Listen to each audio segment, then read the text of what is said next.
Bayangin kalau kamu jadi pelatih timnas Indonesia sekarang. Di satu sisi kamu bahagia karena punya stok striker yang melimpah, tapi di sisi lain kamu pusing setengah mati. Karena siapa yang mau kamu coret? Kalau semua penyerangnya kelas elit. Timnas Indonesia kini sedang mempersiapkan diri untuk babak ketiga kualifikasi Piala Dunia 2026 zona Asia. Dan satu hal yang bikin seneng adalah lini serangnya yang makin banyak. Ya, sejak proyek naturalisasi bergulir, satu demi satu penyerang keturunan berdatangan. Mulai dari Emiliano Jonathan yang sekarang bersinar di FC Utrecht, Dean Zandbergen, si target man dari Belanda yang siap bertarung di kotak penalti, sampai Mauro Zelstra, striker muda tinggi besar yang disebut-sebut sebagai Van Nistelrooy barunya Garuda. Dan ini belum termaksud nama-nama yang sudah eksis duluan, seperti Ole Roemeny dan Rafael Struijk. Lini serang timnas kini berubah jadi medan perang. Yang kuat bertahan, yang biasa-biasa aja, siap-siap tersingkir. Persaingannya udah kayak neraka kecil buat para striker. Dan kalau semuanya siap bertarung demi satu tempat, sekarang siapa yang paling pantas jadi mesin gol utama timnas Indonesia? Dan siapa saja yang bakal mengisi slot striker di skuad impian Patrick Kluivert? Mari kita bahas satu persatu.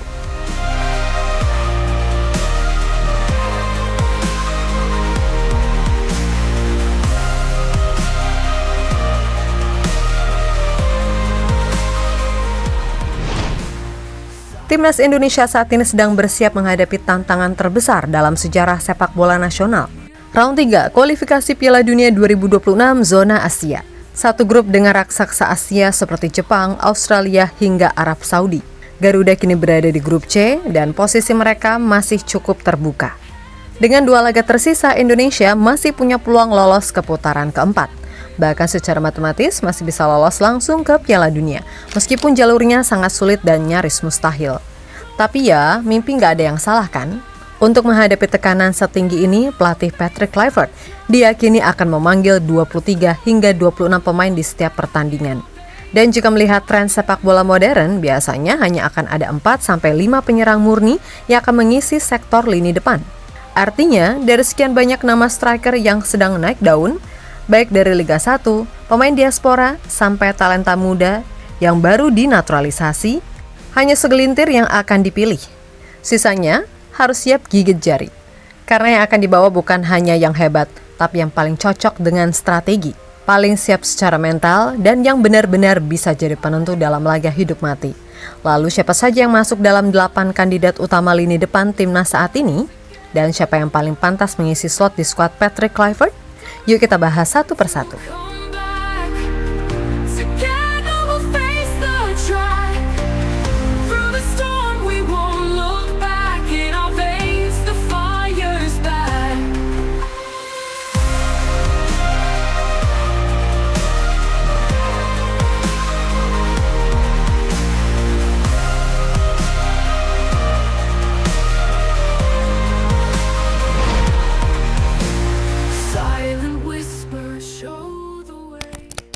Pemain berdarah Indonesia yang bermain di kasta kedua Liga Belanda ini langsung mencuri perhatian. Dengan tinggi 188 cm, Dean punya postur sempurna sebagai target man. Kuat di duel udara, tangguh saat back to goal, dan punya finishing yang terarah. Dia sudah menyatakan minatnya untuk bela timnas, dan bahkan sudah jalani komunikasi aktif dengan PSSI. Kalau kamu suka tipe striker klasik yang bisa jadi pemantul, jadi tembok hidup di kotak penalti, Dean Zandbergen adalah sosok yang cocok untuk skema itu. Apalagi lawan-lawan Asia punya kelemahan di bola atas. Dean bisa jadi kartu truf.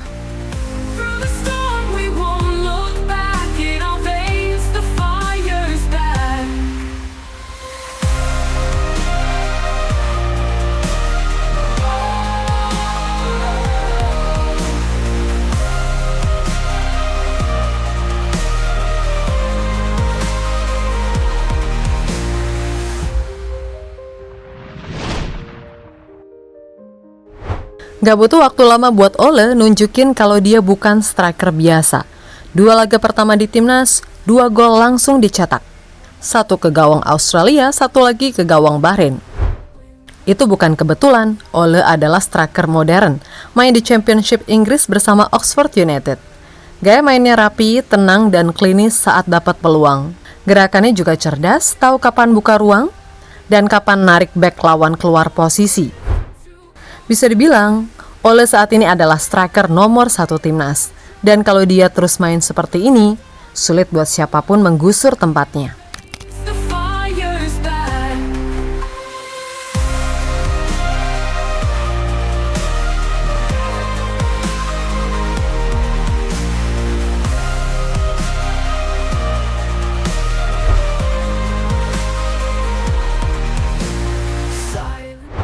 Punya pengalaman di Eropa dan langsung nyetel waktu gabung timnas. Ragnar memang bukan striker murni, tapi dia pemain serba bisa. Dipasang di kiri bisa, ditarik ke tengah juga bisa.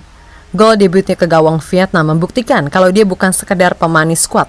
Ragnar tipe pemain yang bisa mengacak-acak pertahanan, bikin bek lawan frustasi. Dalam formasi 3 penyerang, Ragnar bisa sangat berguna di sisi kiri. Kombinasi kecepatannya dan agresivitas tinggi bikin dia jadi ancaman konstan.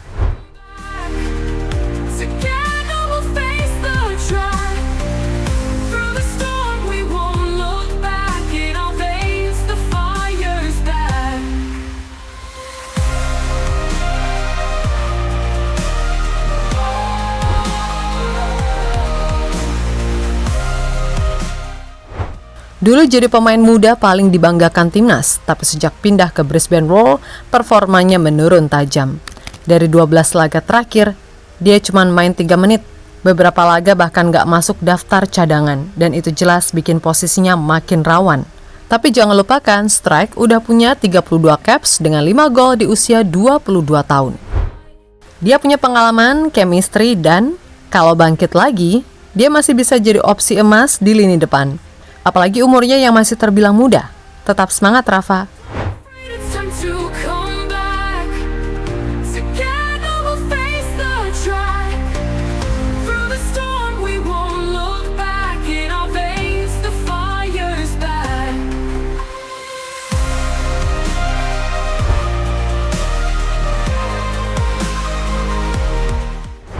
Masih muda, baru 21 tahun, tetapi udah main di Eredivisie bareng FC Utrecht.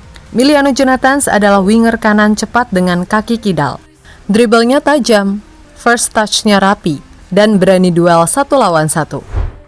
Walaupun posisinya lebih ke sayap, gaya mainnya cocok banget untuk formasi 3 penyerang. Apalagi Miliano juga bisa main sebagai second striker, duet barengan sama target man. Dan yang paling bikin hype makin tinggi, Miliano sekarang sedang dalam radar naturalisasi PSSI. Kalau prosesnya lancar dan dia gabung timnas, bisa jadi langsung starter. Bisa juga langsung nyali pemain yang udah lama di skuad.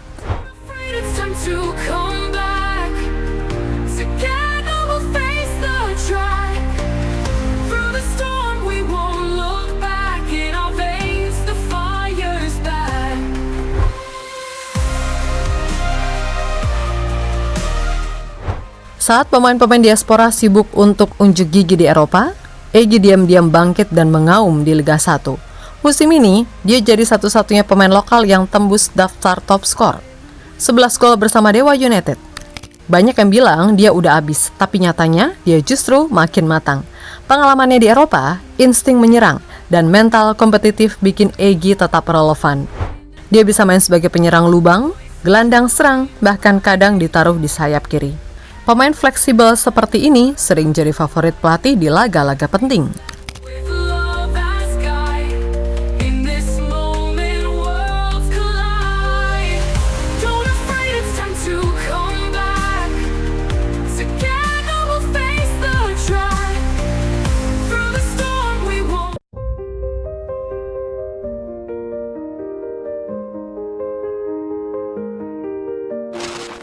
Usianya juga baru 20 tahun, tapi Mauro punya semua kualitas sebagai seorang striker modern.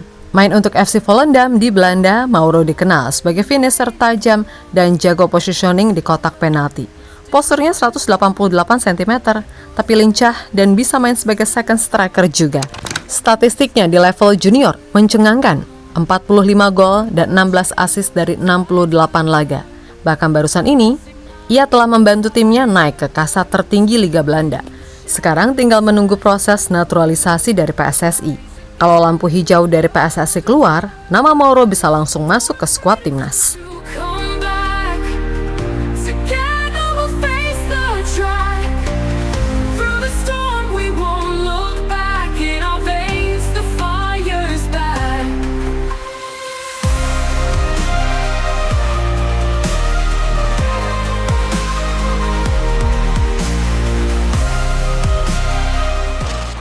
Striker lokal yang pernah jadi tumpuan timnas di berbagai ajang. Tapi musim ini performanya naik turun. Bareng Persis Solo, Sananta hanya mencetak 4 gol dari 25 laga. Belum lagi insiden kartu merah karena protes yang bikin dia sempat dicoret dari skuad. Tapi satu hal yang nggak bisa dihapus, Sananta punya pengalaman dan naluri gol. Dia sudah cetak 5 gol untuk timnas dari 12 caps timnas senior. 3 gol dari 11 laga timnas U23 dan 5 gol dari 7 laga timnas U22. Bukan angka yang buruk. Dan buat pelatih, pemain yang udah terbukti mencetak gol di laga penting selalu punya kans buat dapat panggilan ulang. Tapi waktunya nggak banyak. Sananta harus kembali ke top performa kalau nggak mau disalip para pemain lain.